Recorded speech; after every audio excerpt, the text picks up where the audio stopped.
বাসায় এই রেসিপিটি যদি একবার তৈরি করেন তাহলে কিন্তু সবাই আপনার ভক্ত হয়ে যাবে। তো এই রেসিপিটি শিখতে হলে কিন্তু অবশ্যই আমার পুরো ভিডিওটি দেখতে হবে প্রথম থেকে শেষ পর্যন্ত।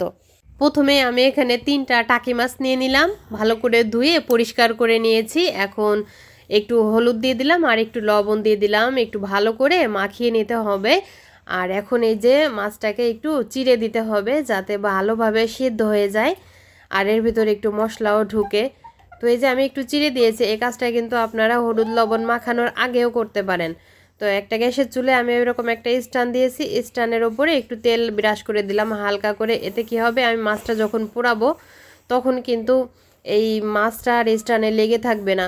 তো তেলটা ব্রাশ করা হয়ে গেছে, তারপরে আমি এখানে টাকি মাছগুলো দিয়ে দিলাম এক এক করে। আমি এখানে 3টা টাকি মাছ দিয়ে আজকে রেসিপিটি করে দেখাচ্ছি। আপনারা চাইলে কিন্তু বেশি করেও নিতে পারেন বা অল্পও নিতে পারেন।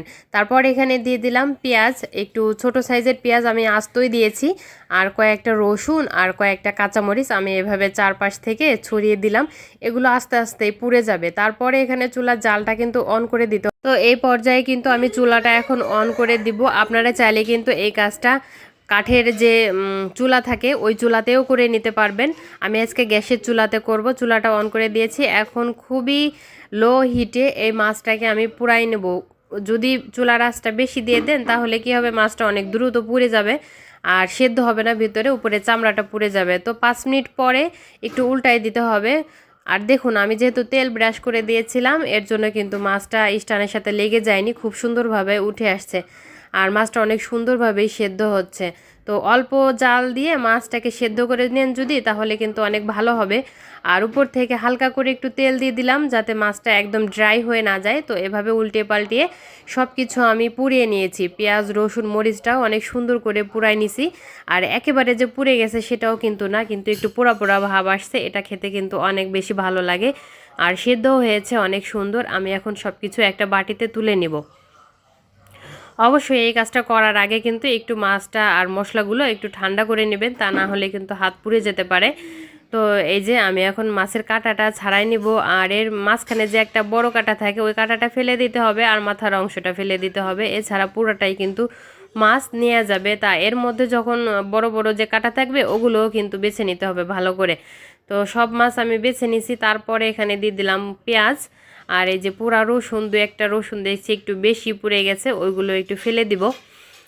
পেঁয়াজ রসুন আর এই যে কাঁচামরিচ সব কিছু পোড়াই নিছি। এখন আমি এইগুলো সবগুলো একটা ব্লেন্ডার জারে দিব। আমি আজকে পাটাই করব না, আপনারা চাইলে কিন্তু এই কাজটা পাটায়ও করে নিতে পারবেন। তবে সাবধানেই করতে হবে যে এই মাছ আর এই মশলার যে মিশ্রণ এটা যেন খুব বেশি মিহি হয়ে না যায়, কারণ এটা একটু আস্তে আস্তেই ভালো লাগে। তো আমি একবারের মতো করে নিয়েছি। তারপরে এখানে পেঁয়াজ কুচি আর ধনিয়া পাতা কুচি সাথে একটু স্বাদ মতো লবণ দিলাম, দিয়ে এখন ভালো করে একটু মাখাই নেব। ধনেপাতা আর পেঁয়াজ একসাথে মাখাই নিয়ে তারপরে এখানে সেই মাছ যে ব্লেন্ডার করে রেখেছি সেটা দিয়ে দেবো। আর আপনারা দেখলেই বুঝতে পারতেছেন যে এটা কিন্তু পুরো মিহি করি নাই, আমি একটু আধো ভাঙা মতো করেছি। আর তারপর এখানে দিয়ে দেবো সরিষার তেল। সরিষার তেলটা দিয়েও এখন একটু সুন্দর করে মাখায় নিতে হবে। আর এই যে মাখালেই তারপর তৈরি হয়ে যাবে আমাদের পোড়া টাকি মাছের ভর্তা। আর এই পোড়া টাকি মাছের ভর্তা খেতে যে কি মজা! আমি তো এটা মাখানোর সময়, আমি এটা ব্লেন্ডার করার সময় আমার মনে হচ্ছিল যে আমি ভাত নিয়ে এখনই বসে পড়ি এটা খাওয়ার জন্য। তো রেসিপিটি ভালো লাগলে সবাই লাইক কমেন্ট শেয়ার করবেন। আল্লাহ হাফেজ।